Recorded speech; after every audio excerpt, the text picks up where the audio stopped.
Hey, what's up guys, I'm Styler and in this video I'm going to review the Oukitel Mix 2 in a beautiful blue color.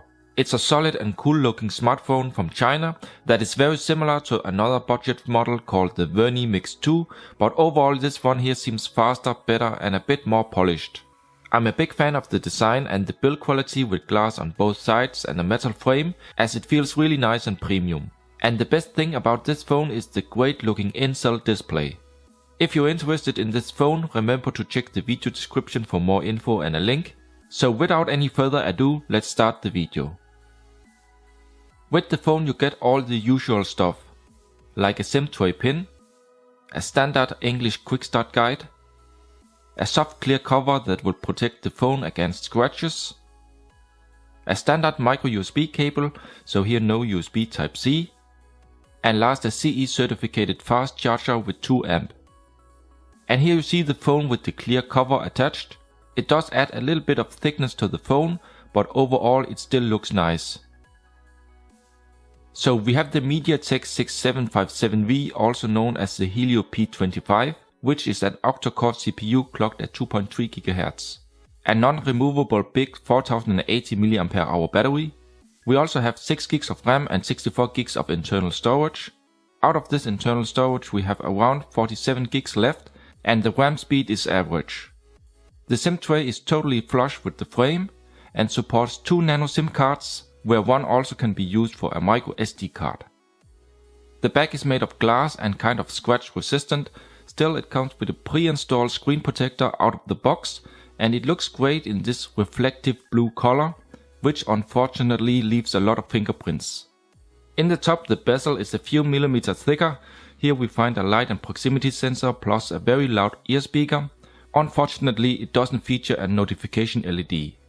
The front glass feels very thick and the InCell LTPS 18:9 display looks amazing and on 5.99 inch with the resolution of 2160 by 1080 pixels, also known as Full HD+.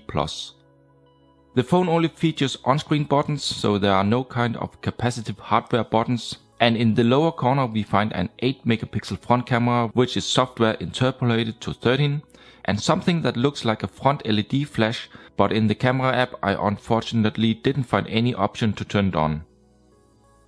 To use the front camera you need to flip the phone upside down. In video mode for the front camera you can only record in up to 720p, while in photo mode you can zoom, and we also have face beauty with a small slider to adjust, a black and white mono mode, and a bunch of color filters. In the photo settings for the front camera we have up to 13 megapixel, which are software interpolated from 8, but it is unfortunately missing any kind of image stabilization. The quality is not that great as the pictures lack detail and sharpness, but it can be used for fun and social media. Here you see more info about the built-in display, and I must say that I'm extremely satisfied with the quality. The viewing angles are good with high brightness. Sharpness and colors very brilliant to look at and much better than expected. And even though the side bezels are very visible, I still think it looks nice. Regarding the screen sensitivity, I haven't experienced any ghost touches or problems. The touch panel is very smooth and can register up to 10 touches at the same time, and seems to be perfectly optimized. In the quick toggles we find a built-in screen recorder and a special eye protection mode. In the phone settings we have special features like air gestures, gesture motion features like turn to silence, 3-point screenshot and more. Then there's also gesture unlock, where you can slide or draw letters to start apps directly from the lock screen, and a special one-handed mode that will resize the display area. You can reorder the back and menu buttons. There is mirror vision, with that you can tweak the colors and contrast. And the fingerprint scanner can also be used as a back or home button, plus much more. And last, in the app drawer you will also find a simple app for the pedometer. The round rear fingerprint sensor works good, the accuracy is high, and the sensor is integrated nicely into the back, so it's easy to hit with the finger. In terms of speed, it doesn't come anywhere near the more expensive flagships, but compared to other budget phones like for example the Verni Mix 2, which is very similar, it does unlock and react faster, so thumbs up for that. The phone features a real 3.5mm headphone jack, so that's good, and it is probably because it is not using USB Type-C, but still the normal micro USB port.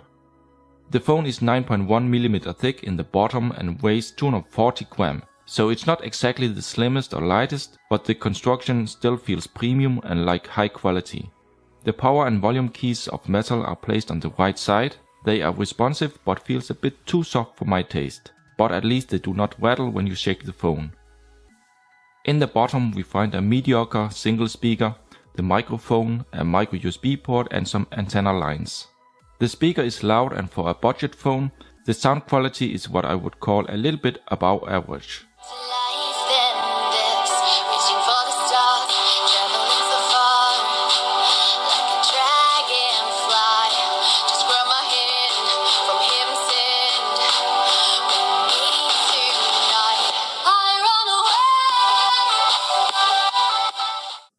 The phone supports USB on the go.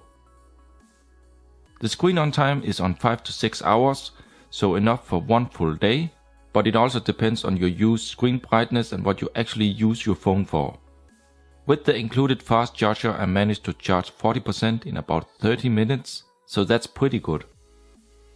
Here are some specifications from device info about the built-in camera from Samsung. The main camera app is pretty simple. Here you see some of the settings, where you can choose up to 21 megapixel interpolated. In video mode you can record in up to 4K, but the quality is not on level with flagship phones. We have blur mode, also known as bokeh mode, which should use the dual camera setup, but it does in fact just look like something that is software generated, as it doesn't recognize the objects. Then there's mono, panorama and pro mode, and last there are also a lot of different color filters. Another nice thing is that you can also use the side buttons when you want to take pictures.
In video mode the quality is also just mediocre, details and sharpness could be a lot better, and the autofocus can be heard clicking in the videos, which is a little bit annoying.